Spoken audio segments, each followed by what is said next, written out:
Favourite serials இனி டிவிக்கு முன்பே சன் நெக்ஸ்ட் ஆப்ல ஜாலியா எல்லாருக்கும் முன்னாடியே பாருங்க. இப்பவே சன் நெக்ஸ்ட் ஆப்பை டவுன்லோட் பண்ணி சப்ஸ்கிரைப் பண்ணுங்க.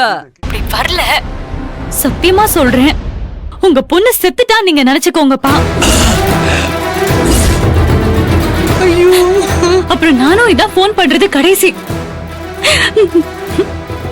ஐயோ தேவி, அப்படி சொல்லாதம்மா. என்ன? ஹலோ தேவி, போனை கட் பண்ணிட்டு போடுங்க. மாட்டோம்.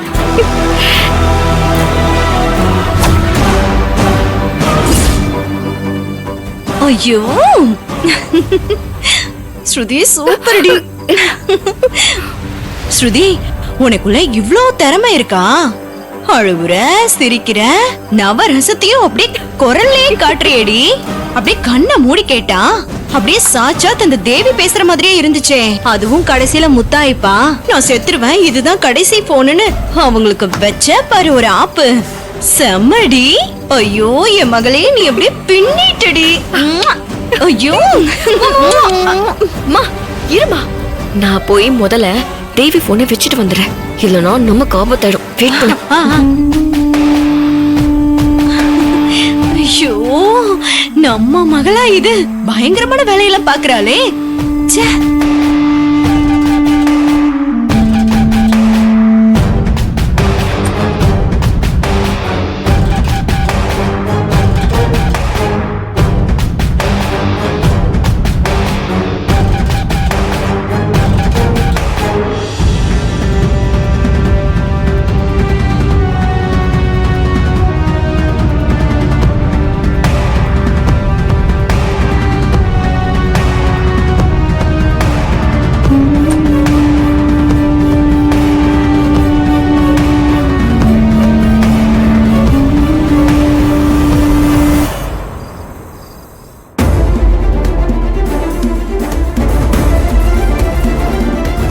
அத்தை, நான் வேண்டின கடவுள் என்ன கைவிடல பாத்தீங்களா? நான் கும்பிடுற அம்மன் தான் அந்த செல்வனாகி மனச மாத்திருக்கா. சும்மா உளறாத. தேவி வயித்துல இருக்கிற நம்ம பேர குழந்தை தான் அந்த செல்வனாகியோட மனசை மாத்தி இருக்கு. ஏய், சத்யா தேவி பேச்ச கேட்க கூடாதுன்னு சொல்லிருக்கால, அத ஞாபகம் வச்சுக்கோ. இப்போ தேவி இவ்வளவு நம்பிக்கையா சொல்லும் போது அவ கண்டிப்பா செல்வநாயகிட்ட நடந்ததை சொல்லிருப்பா. அவங்களும் இவ்வளவு மன்னிச்சு ஏத்துக்கிட்டு இருப்பாங்க. இல்லன்னா தாலி பிரிச்சு கோக்குற ஃபங்க்ஷன் வரைக்கும் அவங்க வச்சிருப்பாங்களா? கொஞ்சம் யோசிச்சு பாருங்க. செல்லாது. அவ தாலியாவது பிரிச்சு கோக்கட்டும், இல்ல வேலியாவது பிரிச்சு மேயட்டும். நீங்க 2 பேரும் இந்த வீட்டை விட்டு போக கூடாது. அப்படி மீறி போனீங்க காலை வெட்டிடுவேன், ஜாகிரதை. தேவி இந்த அளவுக்கு உருகி பேசுறது எனக்கே மனசுக்கு ரொம்ப கஷ்டமா இருக்குமா. என்ன டென்ஷன் பண்ணாத. சத்யா வந்து சொல்லாம அந்த சாமியே வந்து சொன்னாலும் நான் நம்ப மாட்டேன். நீங்களும் பெற்ற தாய் தானே? என்னடி உளர்ற?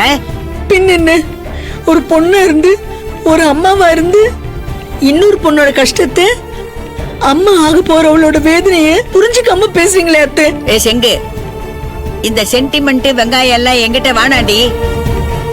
போக கூடாதுன்னா போக கூடாதுதான். Dot, full stop, shut up. அவ நிலைமைய நினைச்சு பாருங்க அத்தை. மாமியார் அவளை கொடுமைப்படுத்தின வரைக்கும் நாம அங்க போக முடியாம இருந்துச்சு. இப்போ அவங்க மாமியார் திருதிட்டாங்கல்ல, இப்போ வரமாட்டீங்களா? நான் காலம் பூரா அவமானப்பட்டு சாகணுமா? உங்களுக்கு ஈவு இருக்கமே இல்லையா?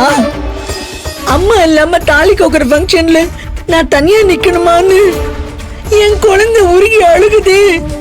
உங்க மனசு இறங்கலையா? ஓடி. செல்வநாயகி மாறவே மாட்டா, அவ்வளவுதான். என்னமோ தெரியல, என் மனசு ரொம்ப கஷ்டமா இருக்குமா. நாம ஃபங்க்ஷனுக்கு வரலன்னா நான் செத்துட்டேன்னு நினைச்சுக்கோங்கன்னு தேவி சொல்றா. என் பொண்ணு இந்த மாதிரி பேசி நான் கேட்டதே இல்லம்மா. என் மனசுக்கு ரொம்ப கஷ்டமா இருக்குமா. சரி, அப்போ சத்யாவுக்கு போனை போடு. எது உண்மை எது பொய்ன்னு இப்பவே தெரிஞ்சு போயிடும். போடு.